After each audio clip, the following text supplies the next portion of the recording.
The Stoic Path to Strength.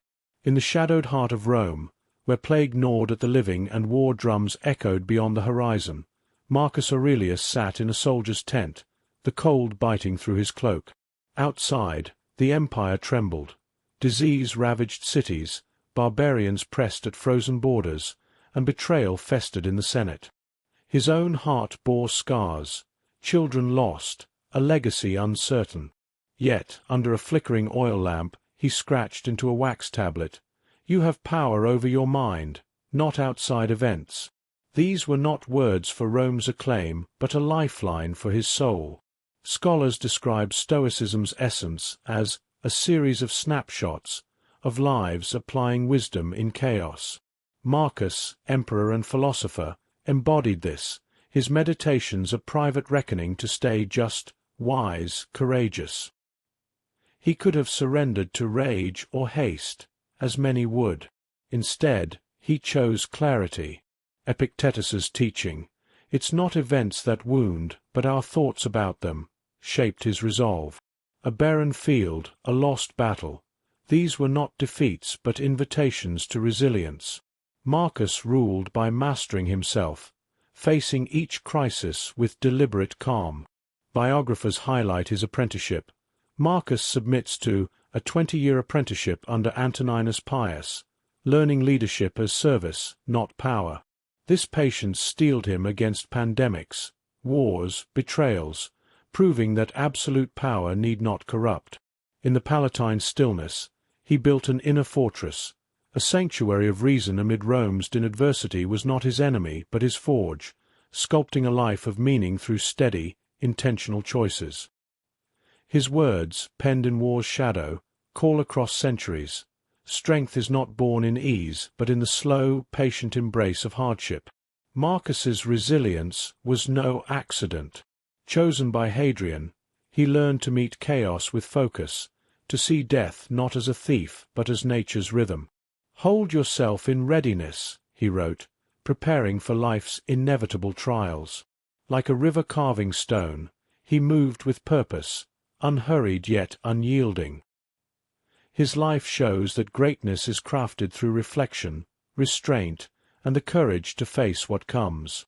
In the tent's dim light, he forged a soul equal to any storm, a beacon for those seeking to thrive in adversity's crucible.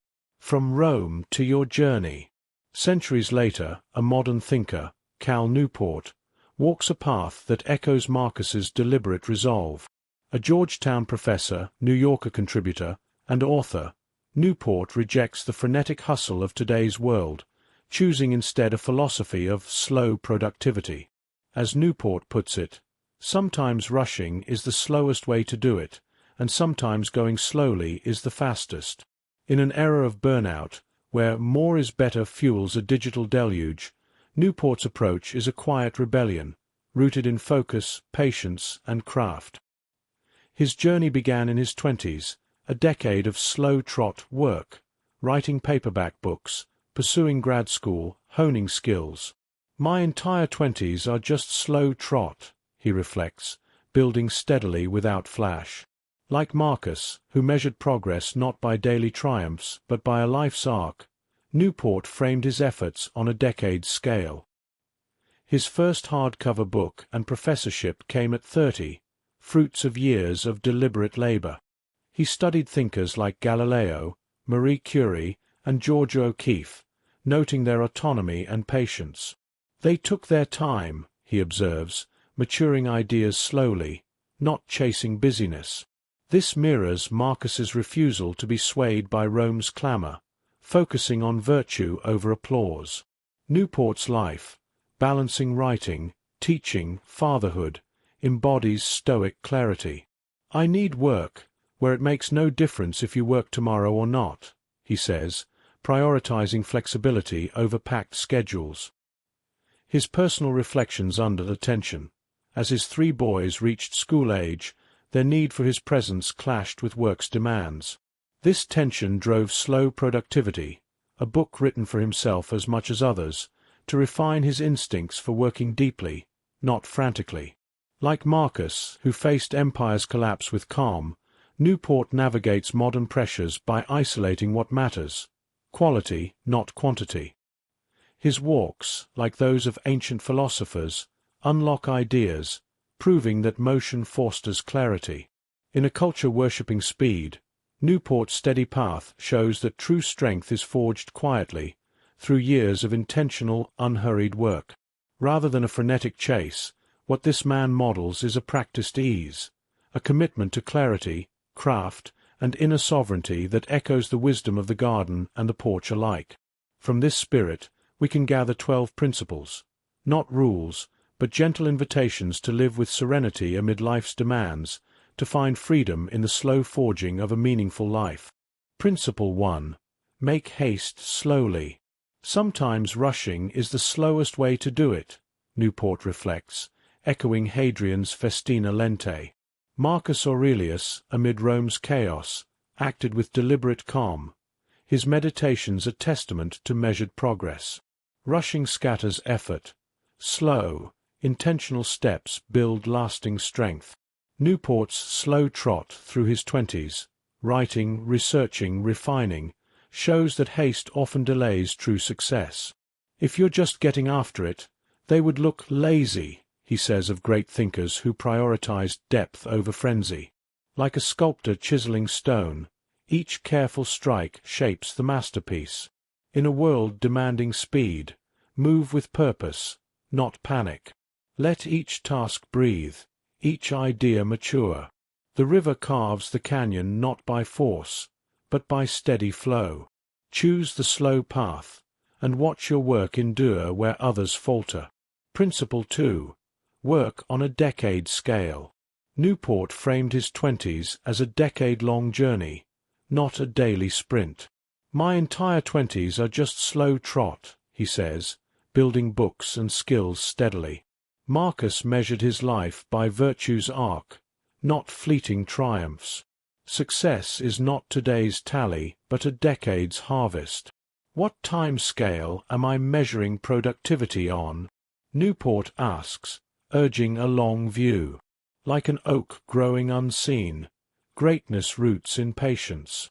A frantic week fades, a decade's work stands tall.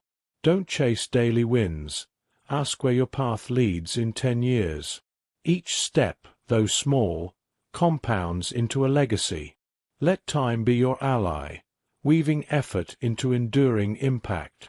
Principle 3. Less busyness, more craft. Pseudo-productivity traps us in visible activity, not real progress, Newport warns.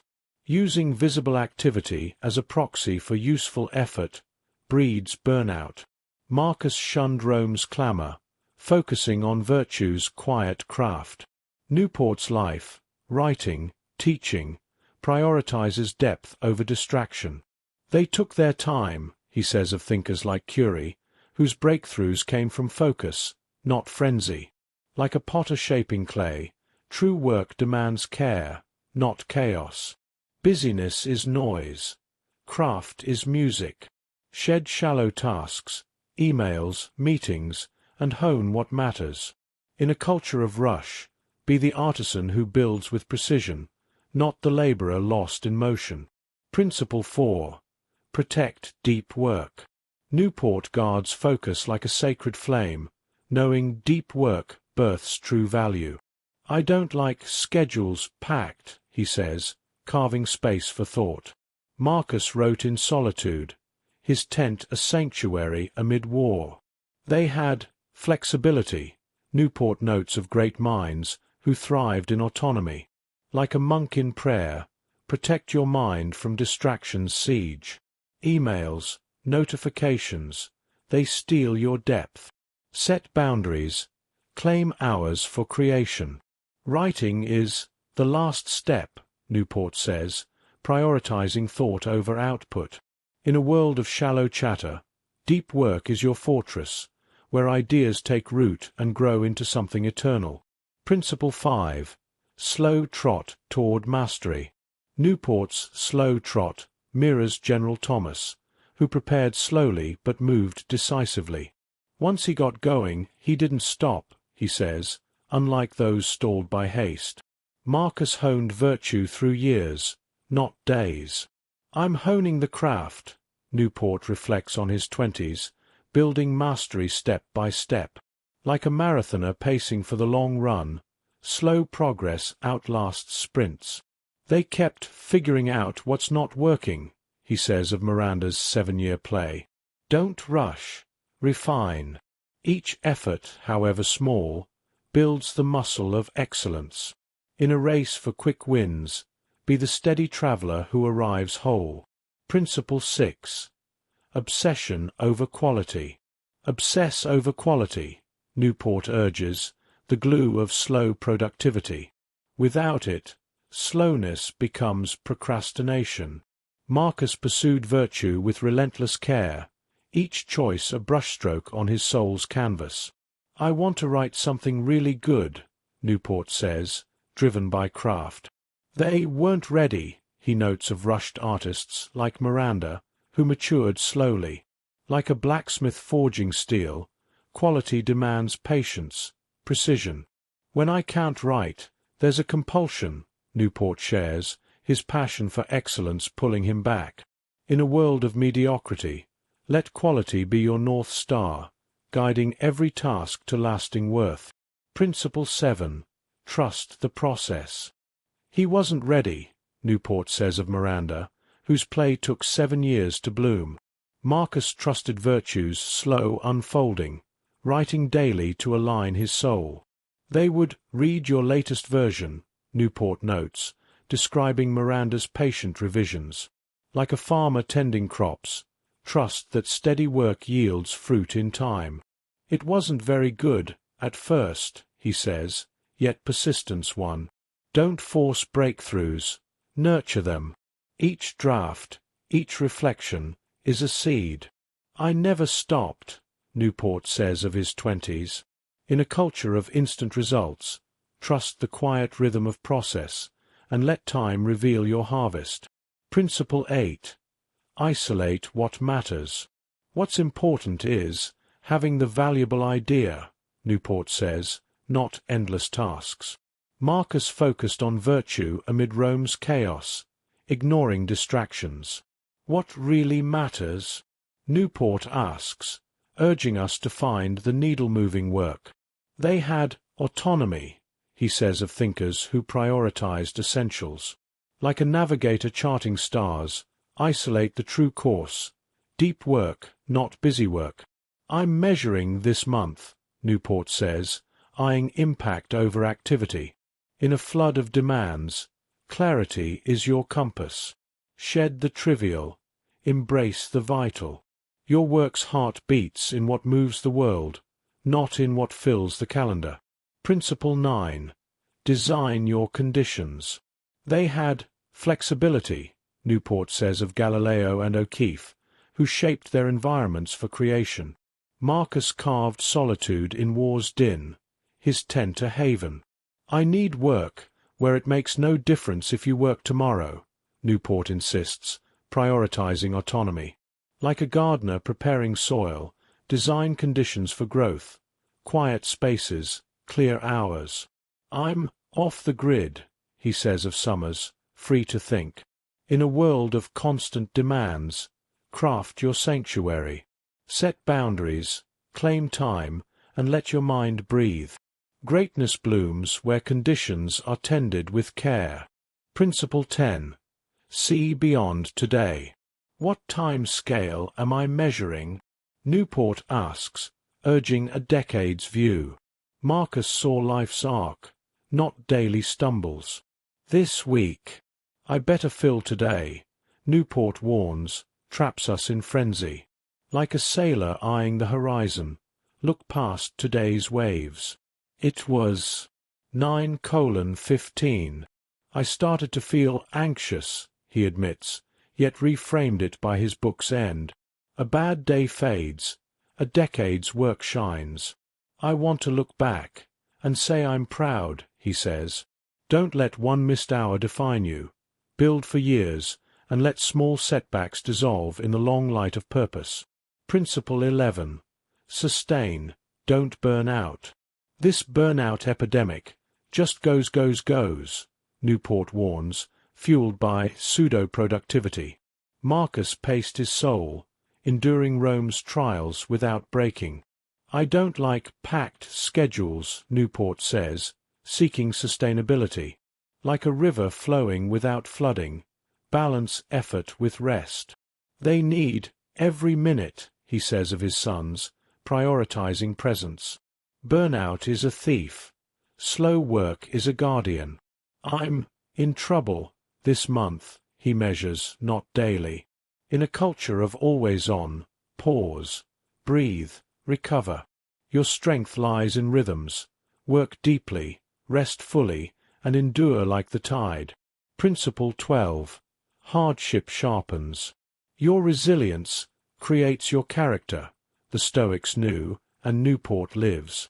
Marcus faced plague and war, his trials forging wisdom. When things creep, Newport admits, adversity clarified his path. They needed every minute, he says, his son's demands sharpening his focus. Like steel in fire, hardship burns away weakness, revealing strength. I was in danger of impeding, he reflects, using tension to refine. Don't curse adversity. Embrace it as your forge.